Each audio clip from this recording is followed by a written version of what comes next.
بیخي چې عمر یې والي ختم هغه شی دی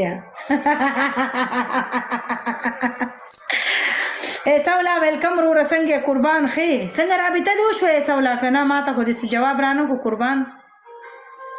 وروره تا ورسره رابطه وشوه او ټوخي بوتل به هم لا ښیي ټوخي بوتل به هم لا ښیي دې خوا کېږم نه کوم دا هغه کوم خپې دلته نه ږدم ډېرې ناخرې داسې ښځې کې نو ته ورسره رابطه به دې کړې وروره که نه کیدای شي اوس دې ورسره رابطه وشي یو کاس ګلولی ما ته بیا لږ ووایه ها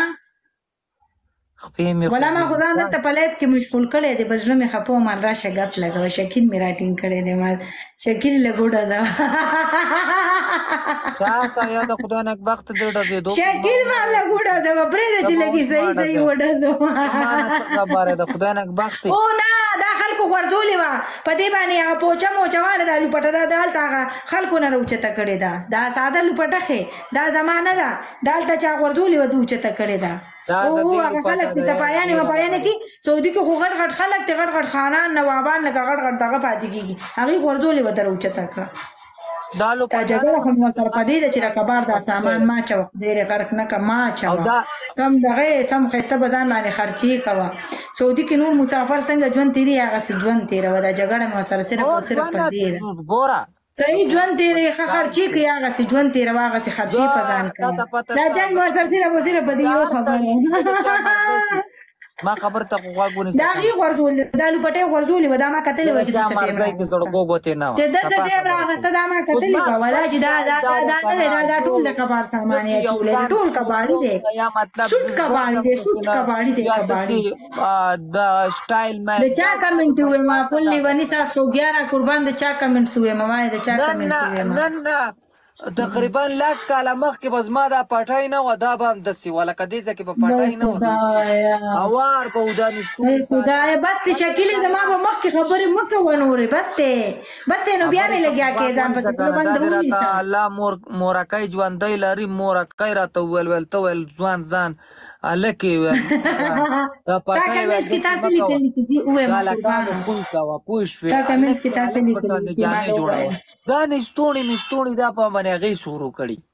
ګنې ما به دام نه کول سیده ساده ډیزاین داسې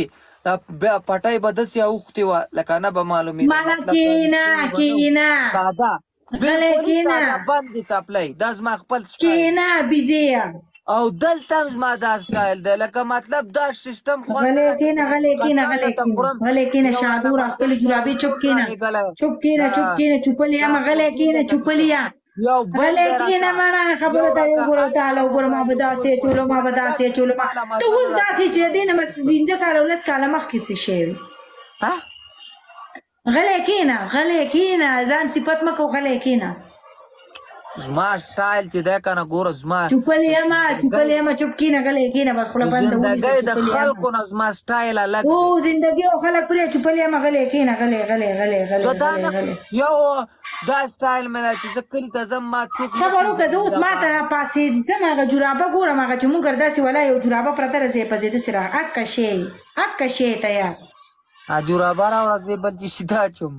هغه زه ګورم جورابه خو په نظر مې نه ځي پسې اوس کوم ځای وګورم اکه شی تا ته چې ګورم اکه جورابه راته یاد داسې راښکلې شوې ده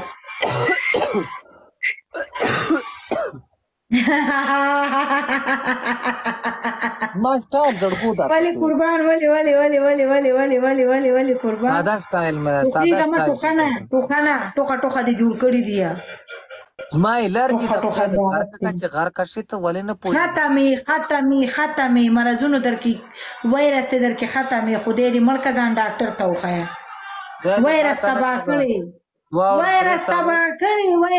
کړې نو زما نه منې ته پې خفه کېږي که نه چې زه سمه خبره هم چاته کوم نو په انسان بیا بدلوي حسن دا اوس چې دلته ګفټینګ وکړو مانا ختمې ټوخېږي ختمې مرضونو وایرس دننه وچ کړي دننه راښکلې دننه نه وچ کړي صحیح ډاکټر ته سبا وختي لاړ شه چیک اپ وکړه خیر دې پیسې به زه درولېږم هغه 1500 چې دې کم ایښي دي ماله چې ما ته وایې تاله پې کپړې ارسلم هغې باندې هم ځان له علاج وکړه ډاکټر ته پې وختي لاړ شه وختي سهار ډاکټر ته لاړ شه تاله ټول چیک اپ وکړه وایې زه داسې شوی یم چې ډاکټر تاله وګوري تاله به وایي چې دا څه وجه ده خو وختي ډاکټر ته ګورې خامخا لاړ شه کپړې په دلانه کوم بل څه دله پیاله خدای دې غر ککا نه نه لړ شه ډاکټر ته پلړ شه ډاکټر ته پلړ شه خدای خبر چې څه مرض دې درکې خدای دې غرق مکه وچ شوې تباه شوې ته شډو کې درکې خبره ورځ ما خو